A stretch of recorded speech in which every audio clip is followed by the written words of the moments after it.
Hello, scrappers, recyclers, and investors. Welcome to Shark Scrapper Live, where every week, with the exception of the last couple of weeks, we talk about stuff that's going on in the precious metals market, industrial metals market, and business considerations in that area, such as safety and business concepts and such. It is great to be here after 2 weeks of not being able to go live with you all, and some really tough constraints on my ability to record and post videos. Man, it is so great to be getting back into again. I really missed doing this. Hello, JR, Cat, Truck Fan 542, Scrapping Irish, as always, great to see you. E-Waste Mike, Dave Philly, see you, Scrapping Roger, great to see you. Let's see, anybody else here? Electronic Scrapper, great to have you here. Man, it is so great to be back at this. I can't tell you how much I missed being able to do this. Just a lot going on.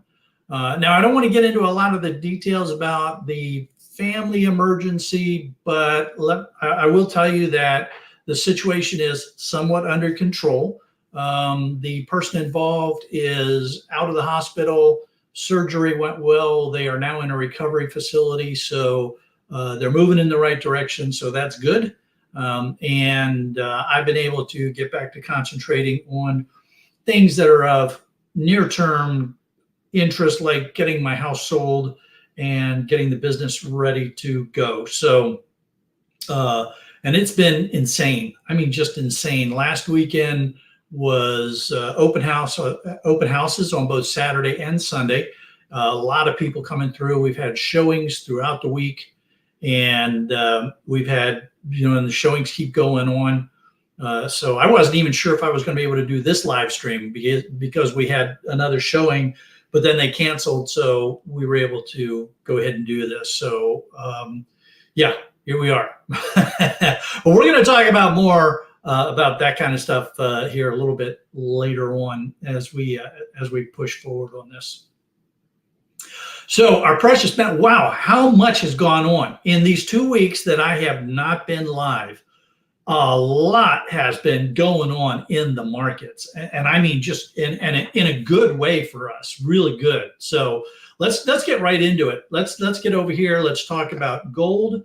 And in order to do that, I need to do this, and then this, and then this, and then this. And now we get to see this. So let's go ahead and pop this up. Here is the 24-hour gold price chart from APMEX. Now, just a reminder, I'm not promoting APMEX. I'm not sponsored by APMEX. I don't get any money from APMEX. In fact, I usually give them my money. They're just a place where I purchase my physical gold and silver when I'm buying. I have sold some stuff to them as well. So they're just a reputable company to do business with in the physical gold and silver world. And I'm a firm believer in physical gold and silver, not the paper stuff.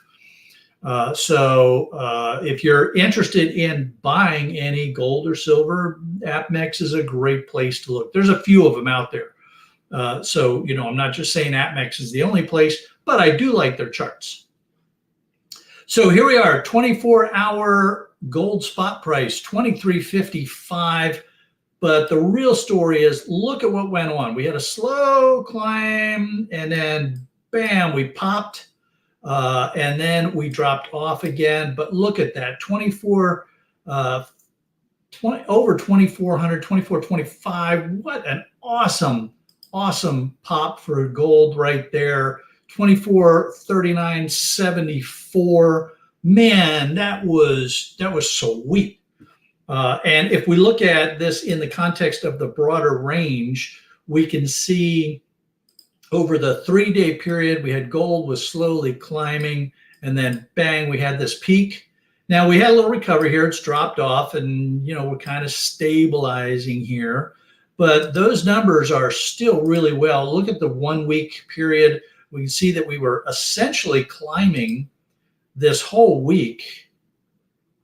And then we had a much steeper climb out to this peak before we fell off again. So even for the week, it's not like we've really lost anything. In fact, if we take from, I guess, here to here, we're up, and we're definitely up from this trough here early in the week to where we are now. So we've had a real good week for gold, and the result was places like boardsort.com increased what they're paying for gold bearing material. Gold RAM, gold fingered RAM, $25 a pound. Oh my God.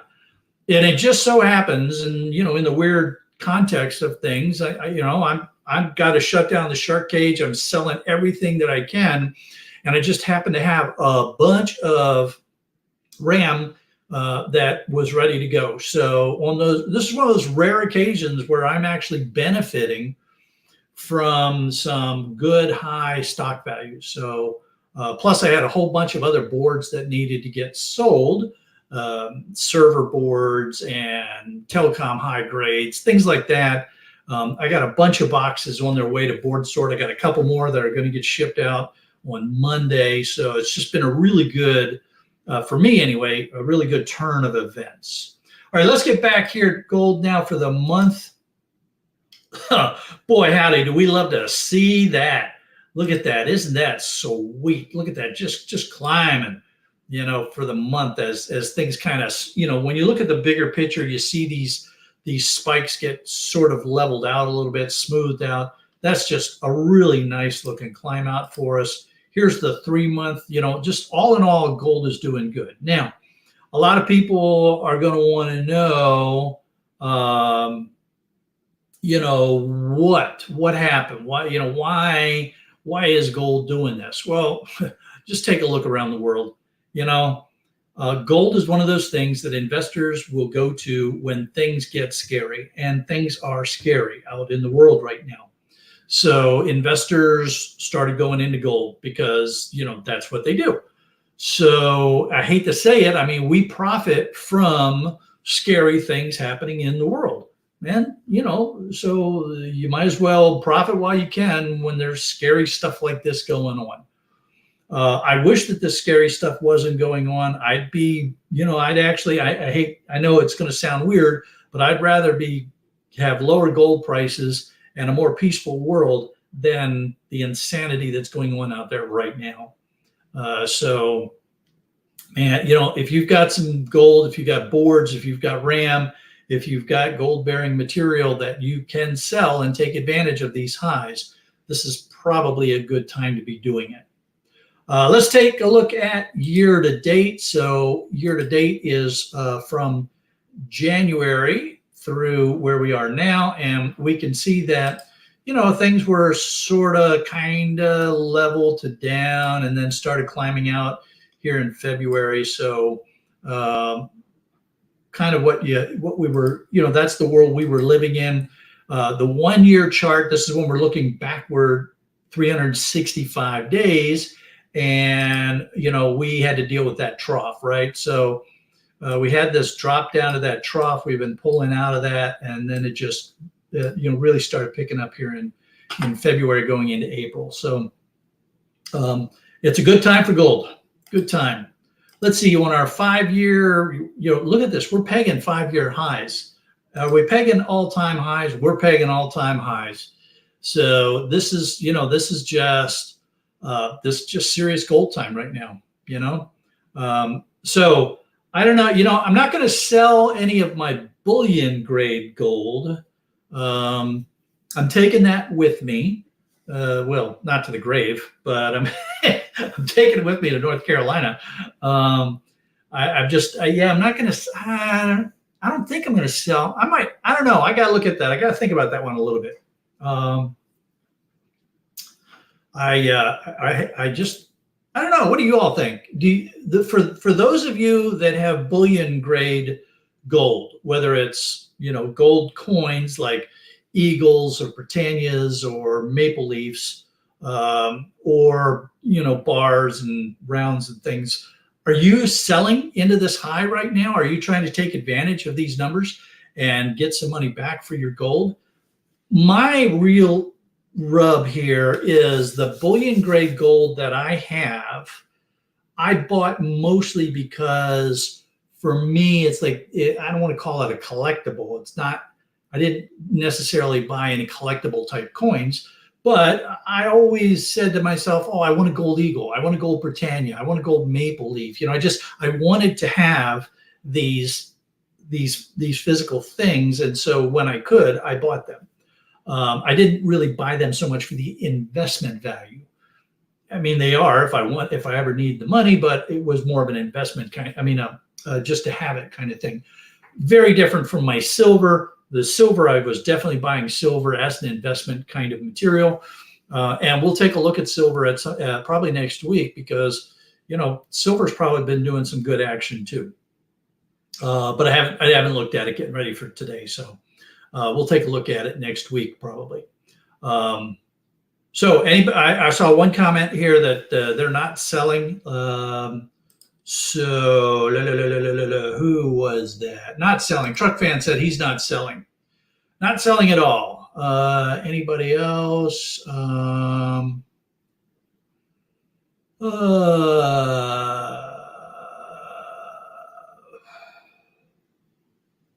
Let's see. The Watcher. Welcome, the Watcher. Great to have you, Shark. Do you think down to the penny weight is a outdated idea to do with 1982 penny? Not exactly sure what your question is getting at. The Watcher, can you clarify that a little bit? I'm just not understanding what you're asking in that question, so please clarify. Let's see here. JR Cat says all he can afford is, come on, click on the right one, dummy. All he can afford is lead eagles.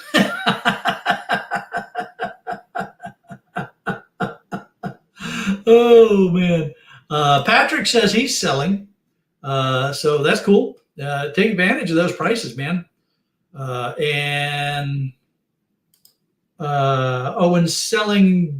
When selling jewelry gold. Oh, okay. So, you know, I don't sell any jewelry type gold, so I really can't comment on that. I buy a lot of jewelry for Mrs. Shark,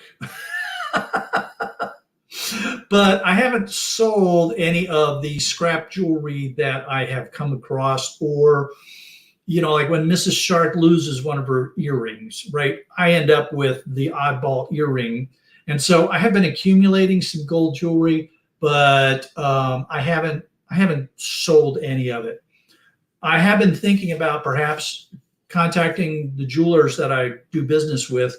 There's a couple that I've done a lot of business with. They know me really well, and they've told me that they do buy odd jewelry. So that's yeah. I can't comment beyond that. So. Eways Jill says I should refine gold, melt and sell. Got it free, of course. I've never done any of that before. Yeah. And it's not necessarily as easy as some people make it look on YouTube, Eways Jill. So be careful going into that. You know, I mean, it's one thing if you take a 22 karat piece of jewelry or oddball jewelry or something, 18 karat, and you melt it. You know, if you melt an 18 karat piece of jewelry, you have 18 karat blob of gold. If you melt a 22 karat piece of jewelry, you have a 22 karat blob of gold. But if you take electronic scrap and then you try to refine out the gold from it, and you go through all that process, however you decide to do it, and, you know, eventually get to melting and getting a little glob of gold, you're not really sure what the grade of that gold is going to be. Now, you can test it with test kits, but getting it refined to a good level, you know, 18, 22 kind of grade that you might be able to sell to a jeweler at some point, requires the use of some pretty nasty chemicals, acids and such. So you want to be very, very careful as you go down that road. Take your time, learn. I'm not saying, you know, don't do it. I'm saying be careful, educate yourself, learn how to do it safely so you don't injure yourself along the way, because some of those chemicals, they can kill you if you don't do it right. So that's the only thing I would caution. And The guy that follows me over in Ireland, he does a lot of this. So if you stick around and join us over in Ireland at the end of this broadcast, there's a guy there that can really speak to that intelligently. Let's see. JR Cat is saying that he likes doing grams. He can't stand doing penny weights. Yeah, I'm inclined to work in a a good. I like the metric system, honestly. I mean, I'm a scientist. I have 2 master's degrees in physical sciences. I like the metric system. We use the imperial system, and we got these weird off measurements here in the U.S. So we have to use it. The metric system makes a lot more sense to me. So yeah, that's just the way it goes there. So.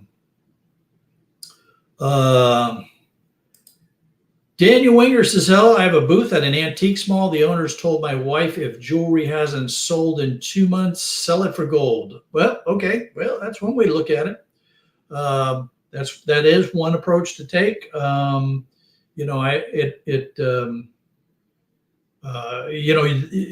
It's that question of, do you need to sell it to make space for new inventory to go on display?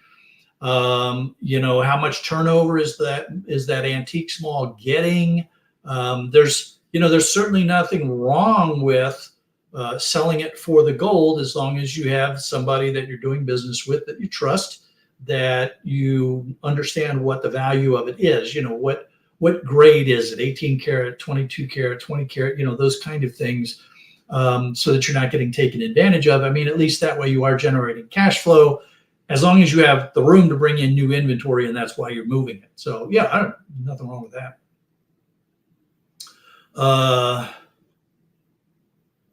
Anyways, Jill is saying that she has an environmental chemistry degree from 1995, hasn't used it, so I have laboratory knowledge from schooling. Yeah, so you understand the need to be careful, and I get it. So, I've taken some chemistry and lab courses throughout the course of my education as well. So like you, when I finally decide to go down this road, I understand the safety precautions that I need to take. And I will be taking them, if I go down that road. So, and I'm very curious about it. I'm not one of these people that thinks I'm going to get rich refining my own gold. I would like to do it just out of the curiosity sake of doing it. To me, that would be an interesting experiment. So once I get settled in up in North Carolina, we might go down that road on the Shark Scrapper channel. Truck Fan is asking if I've ever found gemstones. It's a little bit off topic here. I don't go out looking for rocks and stones and stuff. I have found lots of gemstones in jewelry stores. I love buying, stuff for my wife.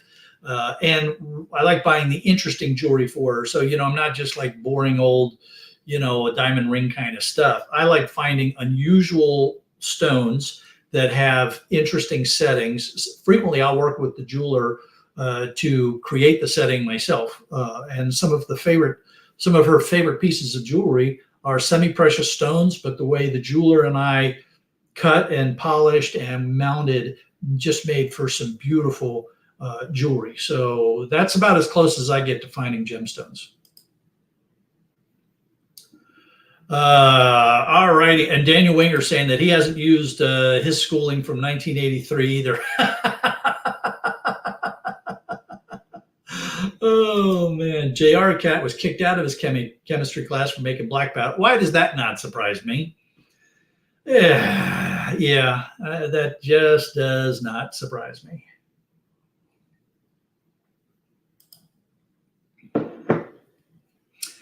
All right, so gold is doing great. We're loving gold right now, and I would encourage you all to, if you have some gold, give it some thought. Give it some thought. I'm not saying go out and sell your gold. It's not my place to tell you what you should buy or sell. This is not a very good buying opportunity, so I would discourage anyone from going out and buying gold right now. It's funny how this happens though sometimes, right? You get the prices start going up and people say, oh, I got to buy gold. I got to buy gold. The prices are going up. Prices are going up. But, you know, if you take a look at this chart, you know, it's like, you will get opportunities when the price comes down a little bit. Now, you're never going to get opportunities back here again, but you will have drop-offs in the price of gold. So I would say don't be buying any gold right now, but if you have some gold or gold-bearing material that you have a way to sell, you might want to think about selling it in order to take advantage of what's going on. Everyday sellers, welcome. Great to have you here. All right, so that is our gold discussion for today. Man, I love seeing that going on with gold. All right, our safety discussion for today is brought to you because I am packing up the shark cage. And even though, you know, just by the nature of what I do, I'm constantly lifting and moving things around. This point of lifting safety and such really was driven home to me these last couple of weeks as I've been working ready for the move and to pack things up. So what am I talking about here? I'm talking about the combination of how much things weigh and how you pick them up and what you can do to be smarter about things, right? So I have a number of stuff that I'm packing into boxes. And, you know, there's the one mindset that says, you know, get bigger boxes and that we have fewer boxes. But a lot of the stuff that we deal with is heavy, right? And so those boxes can get heavy fast. So you need to be mindful of that.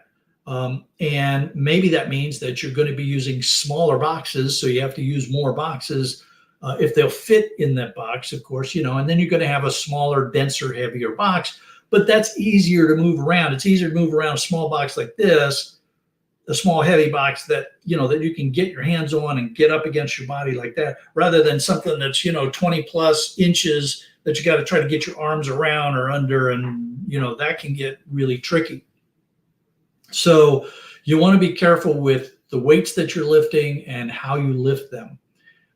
You know, of course, you got to be very careful. You don't want to just bend over at the waist and then try to bend back up again with a heavy load, because that's very hard on your back.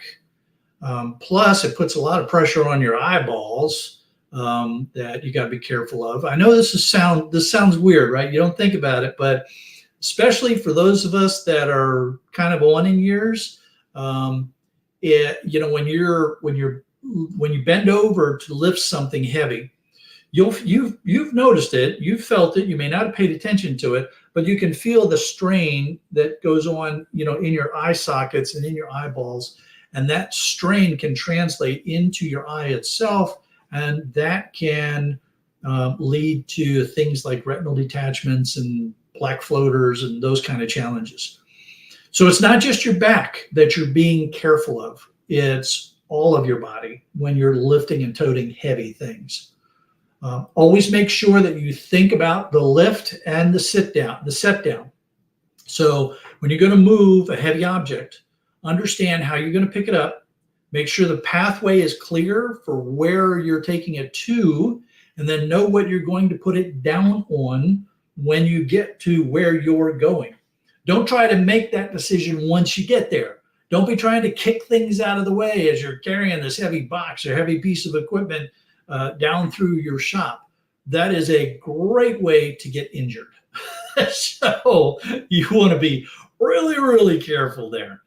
And whenever you can, take advantage of mechanical assistance.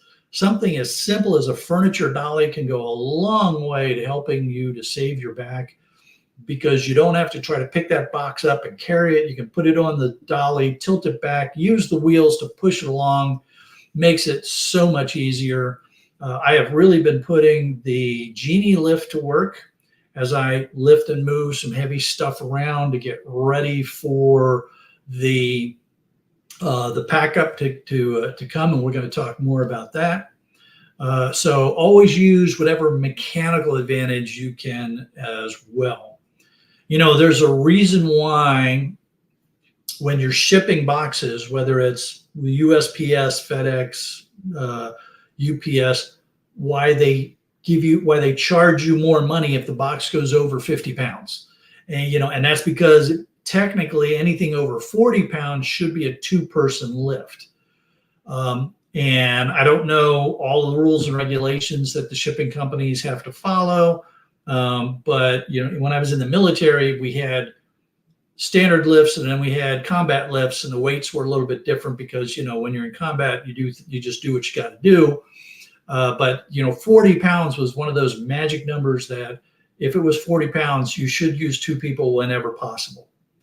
Now, look, I get it. You know, you and I in our business, we're lifting over 40 pounds all the time. And a lot of times we're doing it by ourselves. So that's when you need to get careful and get a little creative to take advantage of leverage and lifting assistance. So yeah, you definitely need to be careful with that kind of stuff. So let's see, what kind of comments did that generate when we were talking about lifting and stuff? Roger, when I had the construction company, my ex-wife would always completely fill a garbage can during demolition. Didn't matter if it was sawdust or concrete. Oh yeah, yeah. I've been to a few demos, and I understand exactly what you're saying. It's like, you know, we got to make sure we fill these. Hey, we paid a lot of money for these bags, man. We're going to fill them, and of course, then the bag rips as soon as you go to lift it. I was at this one house clean out, and I remember the contractor yelling at his workers all the time. He's like, don't fill the bag so much. I'll get more, because they would stuff as much as they could in these cheap contractor ply bags.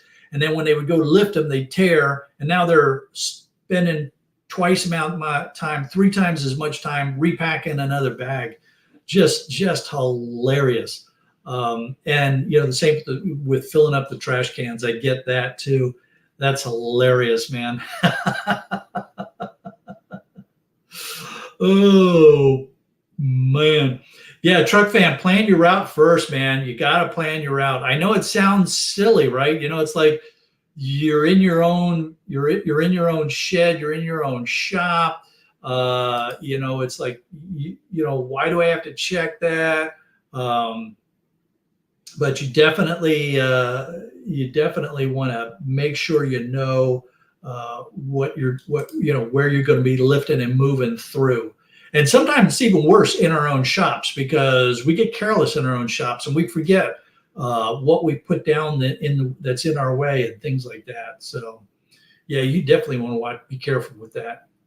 And then if your shop is, you know, like Everyday Solars or Ian Matthews' shop, where you don't have a lot of space anyway, then you got to be careful, because you pick something up and you go to twist and you knock over a whole bunch of stuff that comes crashing down on top of you. Yeah, that adds a whole nother level of excitement. Would love to see Sharky move a 16-foot shell. 16 foot? Or now, if you're referring back to my Navy days, I was never on a battleship, so I never got to load or move 16-inch shells. Those weigh about as much as a Volkswagen, so those are pretty heavy beasts, and we have equipment for that. And it is a 16-foot pod that I'm getting. We're going to talk about that in a little bit, and I'm not going to be moving that around. I guarantee you. I guarantee you. Mike is saying that he wishes he had something that weighs 40 pounds. Yeah, you're always moving all kinds of heavy stuff, aren't you, Mike? You know, and you've got a great lift for it too. And I love that lift you have. That thing is really fantastic. That battery operated. You know, the only thing that would make it better is if you didn't have to push and pull it. If the battery could drive it around as well, man, then you'd have like a little mini forklift thing going on there. But that's a really good lift that you have there. Puts my little genie lift to shame. To shame, I say. Let's see. Ba, ba, ba. Daniel's saying recently I picked up 2 hydraulic car jacks. Yeah. Yep. That is great, man. That is very cool. I've looked at those too. Back, I mean, I stumbled upon the Genie lift during a pickup, and I ended up with that. So that really helped out. But yeah, it's amazing some of the tools that are out there now to help us pick things up and move things around. There's just so many things that are useful now for helping us with that. So,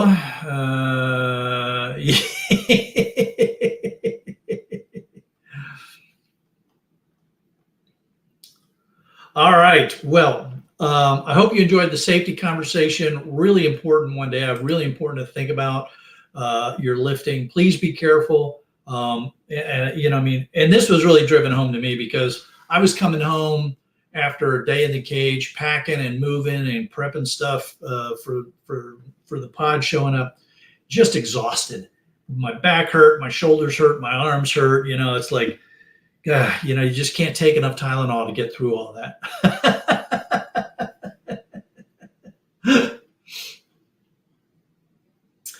All righty. Well, it is time to get on to our industrial metal today. And here again, we've got another one that just went crazy in the time that we have been, in the 2 weeks that I have not been up and chatting.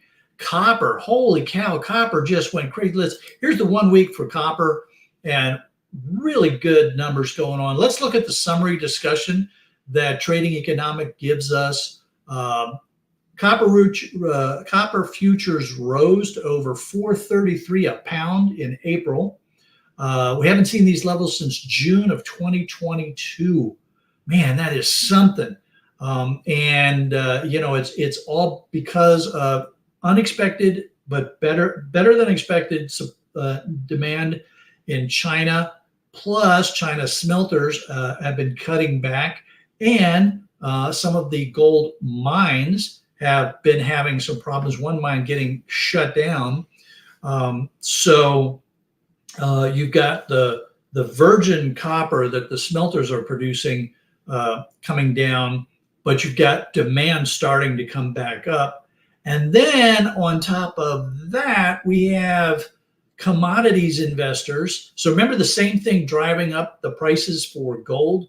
Well, you've got investors coming in and doing some copper along with other commodities in their trading as well. So, between the ugliness going on in the world, between some inflation numbers coming in and things like that, you got commodities people that are, or investors that are starting to buy up metals as part of their portfolios. So that's helping to drive up the prices too. This, once again, this really causes us to say, man, maybe I should be selling my copper. So here's the 1 week copper chart, and let's get our candlesticks going here. I love when I look at the candlestick like this, and I just say to myself, what's the color that I believe I see the most of? And man, I think I'm seeing green a lot more than anything else right now. So it's you can see it, right? You see the trend going up. We have a small correction. It's going back up again. We hit these highs again. It drops off. Now it's coming back up. Let's zoom in a bit. And remember, when you see, now I'm not going to try to teach you candlestick trading techniques and methodologies and stuff. That's way beyond what we're trying to do here. But when you see a commodity price open here, close way up here with a max that was even higher during a trading session, that's a really good sign that that there's stuff going on. So there's some good action ahead. There's some good action going on with copper right now. And I've been wrestling with this because I have my copper reserve. those of you that have been with the channel for a while, you know that what I do is keep 10% of my copper behind. And I say to myself, I'm doing that, for when the prices go up. Now, I'm in this weird situation right now because with my move, I've got to, figure out what I'm taking with me, what I'm going to sell.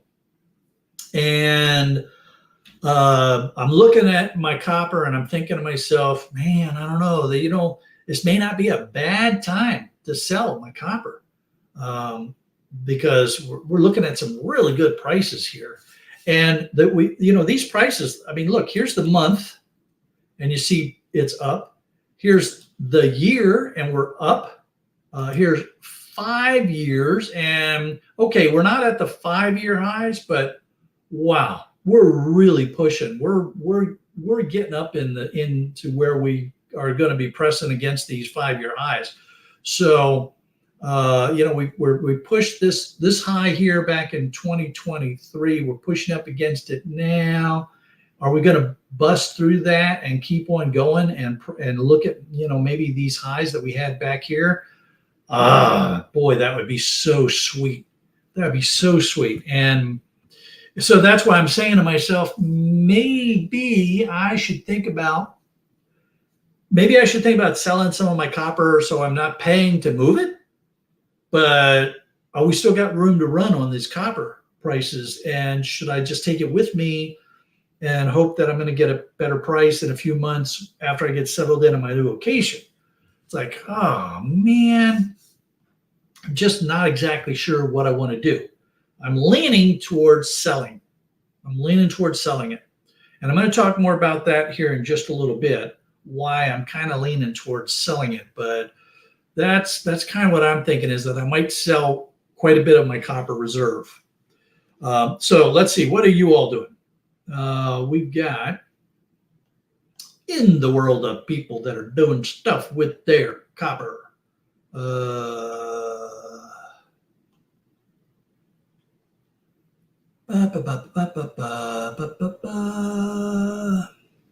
Roger just turned in $1,800 in his last video. That's right. That was a very cool load, man. And he's going to do it again this week. Oh my man, that is so sweet. That is sweet. That really helps, doesn't it? Yeah, that helps. See, it's that kind of stuff that makes me think to myself, I probably ought to take it in. I probably ought to take it in. Hey, Mike, Daniel wants to know when you're going to Ohio. But he says you need to pick a day so you don't both go there at the same time. Oh, it's funny. Patrick, I agree with you, man. Roger, he sold, he got a good price. You make hay while the sun is shining. I agree, man. I agree. I'm really tempted. I think I'm going to be taking a load of copper in. Simple Man says he sold his copper yesterday. Very cool. Very cool. Very cool. JR Cat has said move and take the deduction for moving. Yeah. All right. All right. Truck Fan says he's going to probably be selling pretty soon. Yeah, Mike and Daniel are trying to coordinate not showing up at board sort at the same time. Yeah, that was a good load, Roger. You did really well there, really well. And JR Cat is saying he was thinking about selling some to buy a granulator. Yeah, the question you got to ask yourself is, why do you want the granulator? What are you going to do with it? What's the value add for the granulator? But I know you think those things through, so keep an eye on that.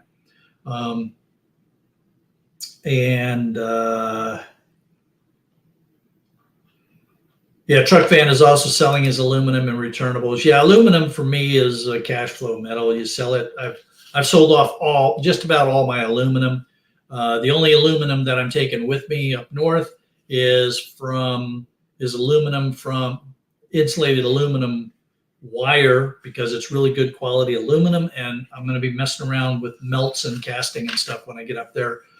So that's coming with me, and it doesn't weigh much. Copper was $3.20 a pound last week at my yard in Missouri. Very cool. Very cool. Patrick Sharkett will go up to €15 kilo, but when and what year? Yeah, forecasting anything is tough. Forecasting in the future is really hard. Oh, man. So, hey, Jose, don't worry, man. It's great to have you here. It's always good. No one's ever late. You know, what's the worst that happens? You pop in here and we head across the pond to Ireland. No big deal, man. And he sold his copper on Monday. Okay, very cool. That's awesome. Okay, you guys are convincing me that I need to go sell. If not, maybe what I'll do is I'll keep some of it. I'll keep some of that copper for future melting projects and sell most of it so I don't have to take it with me. So yeah, maybe that's the plan. Maybe that's the plan. All right, and JR Cat is saying that he wants to get the granulator so he can keep his mother and sister-in-law working. Okay, well, all right. Very cool. Yeah, JR Cat, I scrapped my aluminum cans. I have a yard here that buys the cans. So I took in a couple of big bags of cans just last week when I was emptying out all of the shark cages stuff. Here they don't do we don't do deposits on our cans where I live right here in Florida. So they buy them as scrap aluminum. There are other places where there's a deposit on the can, so you get you're getting a nickel a can or 10 cents a can or whatever the deposit was when you take it back in. Daniel Winger got $3.45 for Bear Bright last week. Very cool. Very cool. That's awesome. And I took in some insulated and, stuff that was backlogged, just because I took in everything that I could over the course of the last 2 weeks. I have just been selling out everything I possibly could, with the exception of the material that I knew I was keeping as my strategic reserve materials. And now I got to make a decision on what I'm doing with my copper. And from the comments that you all have been seeing and with the prices that we're seeing, I'm leaning towards go ahead and selling a big chunk of my strategic reserve copper. Yep, you heard it here. We're going to sell. You heard it here.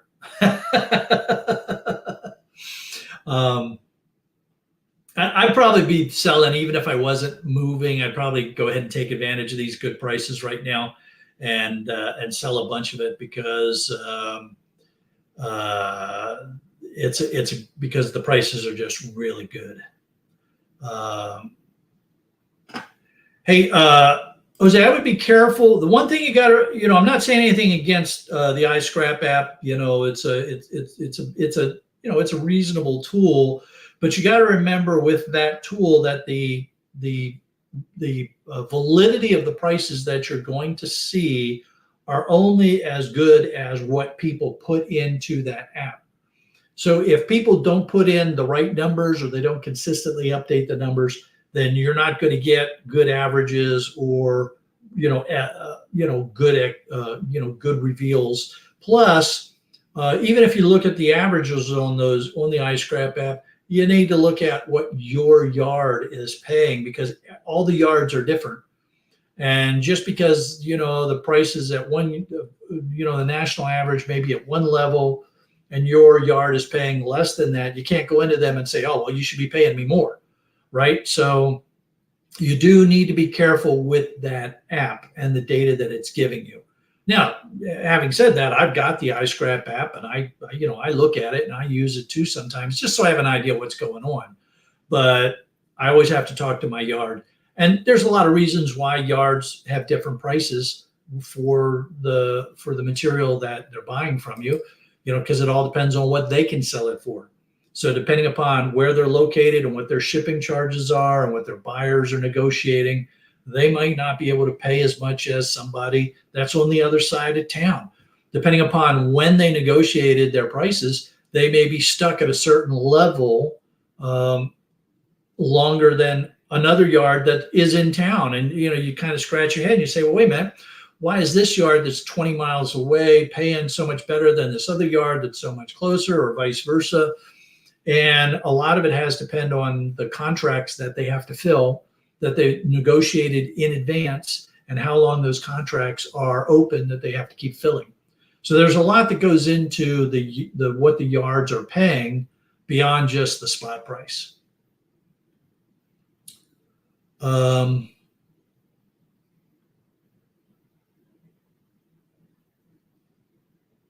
Yeah, Truck Fan, I saw your comment, and I'm, people can read it if they want to. I'm not getting into that right now on this. That's just not something for us to talk about here on this channel. So yeah, we're going to leave that one go. If folks want to see your comment, it's there for them to take a look at.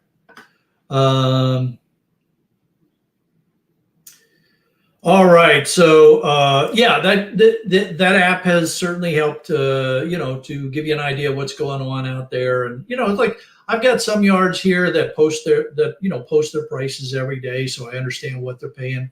I have others that they don't put their prices up, but they're more than happy to tell me when I call them. So yeah, it's definitely a and that's what you got to do, right? You don't want to be surprised when you show up and find out that the prices aren't what you were expecting.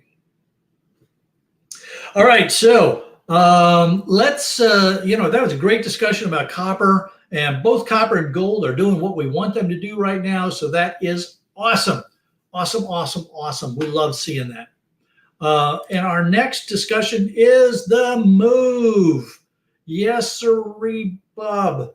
The shark scrapper move. I've been, you all know that we're shutting down the shark cage and we're getting ready to move. It's been a crazy couple of weeks going on here. And between getting the house ready to sell, and by the way, if you haven't sold a house in a while, what a pain in the patootis. I mean, there's a lot of ways you can sell a house for sure, right? The area that we live in, I made the decision to go with a classic real estate agent to try to take advantage of pushing the upper end, because I do want to get as much as I can for selling this house. You can do some of the online ways to sell your house. You may not get as much as you otherwise would. And, some people argue you make up the difference in what you spend on real estate commissions, and real estate commissions have all changed. And I was able to negotiate a pretty good commission rate with this particular company anyway. So, that's just however you decide you want to do it. But man, selling a house is a huge pain in the butt.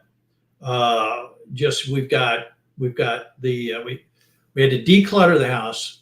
I mean, it's not like the house was dirty or anything anyway. We routinely have that, clean the house and stuff. So that wasn't a problem. But, when you're selling the house, you want to kind of declutter it. You don't want it to be so personalized that people can't see themselves coming in the house. So, we put a bunch of stuff in storage.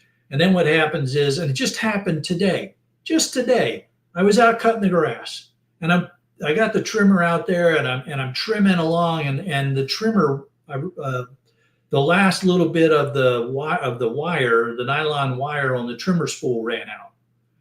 Now, normally that's not a big deal because I always keep trimmer wire in the garage. I just went into, and I was like, oh man, I forgot I had boxed that up. It's in storage.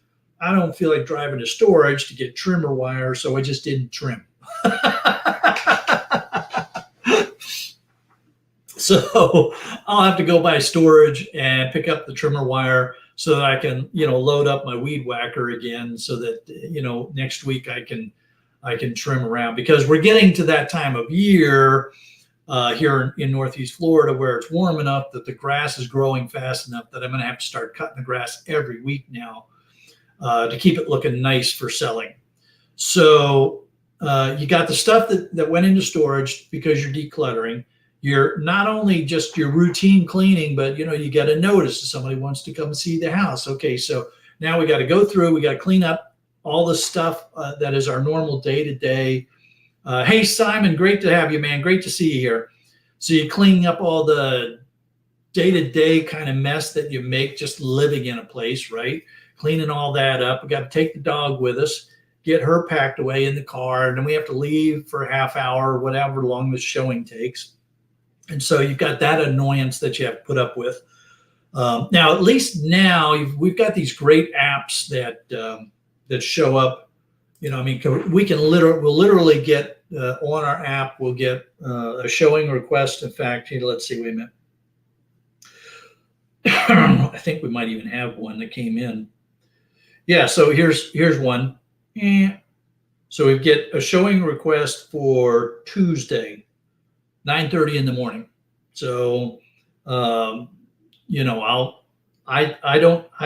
smarter than to approve this request without checking with the wife first. So Mrs. Shark and I will check with each other, any issues showing, in this thing, and then one or the other of us will go ahead and confirm it. So it's really nice. We've got these apps on our phones now that make the showings a lot easier to schedule. I can remember not too long ago when the real estate agent would call you on the phone. Hey, we've got a showing for this. Can you do that? You're trying to coordinate it all by phone. So it's really nice to have these apps that make it a whole lot easier. Now, it can lead to some confusion. We had one day last week where we had something like 4 showings in the day. And one of the people kept changing the time of when they requested to come in for their showing. And so we're trying to, keep track of what time and relative to another time. Now, fortunately, when we approve a showing, it blocks out that time, so we don't get any overlap going on. But then we're trying to figure out, okay, we're going to come back in between this showing and then go out for that showing. And I'm going to be really happy to get this done. But back over to packing up the shark cage, which is going on at the same time. And I mentioned a few weeks ago during my last live stream that I ordered a pod. And I had some people ask me, what are pods? So maybe this is, maybe you're not familiar with these over in Europe, or maybe you call it something else over there, or maybe just some folks that hadn't heard of pods. It's just a container. That's all it is, just a container. But they've got a really cool system where they can come in and they lower and lift the pod without tipping it. So it's not like a truck. You don't need a crane to pick it up. Their truck shows up and it's got this device on it that can set the pod down and then pick the pod back up, and it's not tilting and that kind of stuff to drop everything all over the place. And then it just comes down to what size pod do you want to order. I went with a 16-foot pod. So you've got 16, 12, and 8. And this was really interesting. I learned this afterwards. It probably wouldn't have made any difference. I probably still would have gone with the 16-foot pod. But the weight limits on these pods, when I first looked at this, I thought the weight limit was 10,000 pounds. But I went to confirm that, and the 10,000 pound is for local storage. It's a different kind of pod because they're going to move my pod. They're going to pick it up at my Florida location. They're going to move it up to North Carolina. And then when I have a place up there, they'll bring it to my place in North Carolina. The weight limit for the 16-foot pod is 4,200 pounds. So that constrains me a bit. And I've been very careful as I have been preparing things. I've been weighing them. So I know to the pound what I'm loading in that pod. And right now I'm at 3,920 pounds. And I still have a few things that I really need to take with me. So I'm kind of, might have to do a little bit of horse trading with what's coming with me and what isn't, and what's going to get taken to the scrapyard because I don't have enough weight for it. Or some of the stuff may just go to my personal storage and get shipped up with my personal goods. Yeah, it's not exactly the best thing to do, but you know, it's one way to do it. Anyway, so the 16-foot storage container, this is supposed to show up on Monday. I can put 4,200 pounds of material in there. I've been busy weighing everything out. I've got, you know, spreadsheets. Gee, go figure, I have a spreadsheet set up with all this so that I know what stuff weighs. As I weigh it, I put a piece of green tape on it, so I've got everything marked. So I know what's been weighed and what hasn't been weighed. And what's coming with me, therefore what's going to get left behind, and if it's getting left behind, what am I going to do with it? Is it going to the scrapyard to get sold as scrap, or is it going in the dumpster? So, and the good news is that, you know, it's most, you know, what I'm not going to be able to take with me, I'll be able to sell at the scrapyard. So, but it's like, you know, I'm wrestling with benches. I've got a number of benches. There's only a couple that I really use.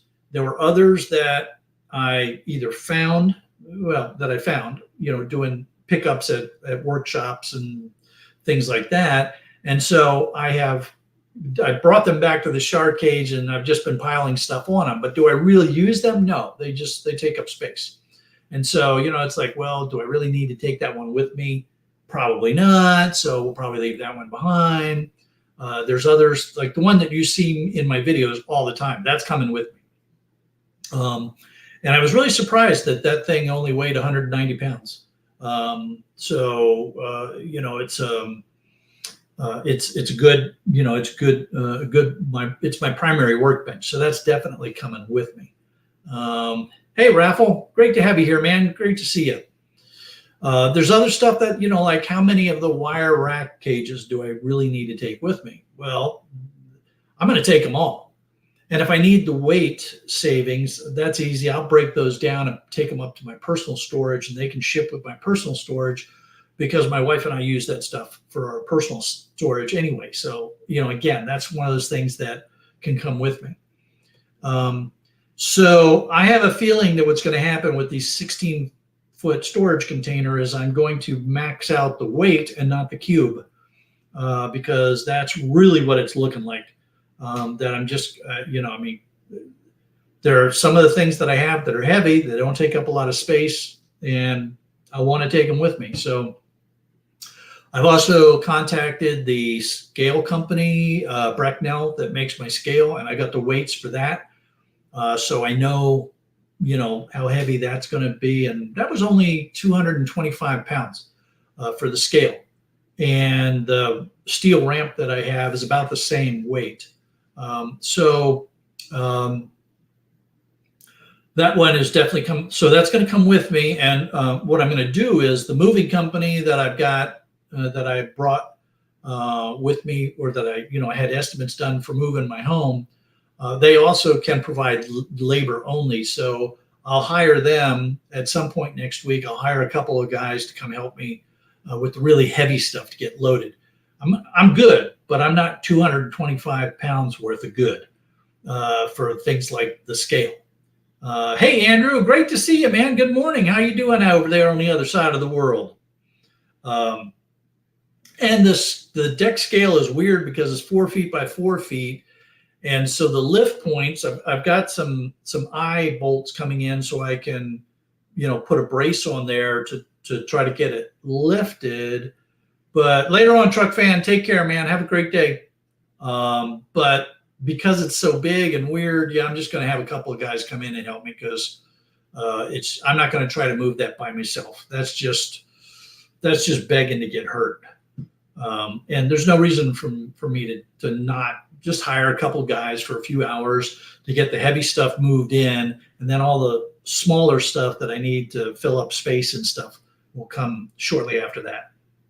So that's the status of our move. It's the shark cage is in a shambles right now, and I'll have some videos up that'll kind of give you an idea of how things have been moving along with that. But our hour is coming to an end together, and it will be time to move on to the other side of the pond and see what Scrapping Irish is up to. If you have autoplay enabled, you will be taken automatically across the pond, redirected to Scrapping Irish's live stream. If you do not have autoplay enabled, I encourage you to go to YouTube, go up to the little top search bar, type in Scrapping Irish, and look for that live stream from Scrapping Irish. You never know who is going to come up on his live stream panel, what kind of questions are going to come up, where the discussion will go. It's always an interesting time once we get to Ireland. So have an awesome week. If I don't see you in Ireland, take care, be safe, be careful how you lift, and take advantage of these high prices for gold and copper. See you all over there.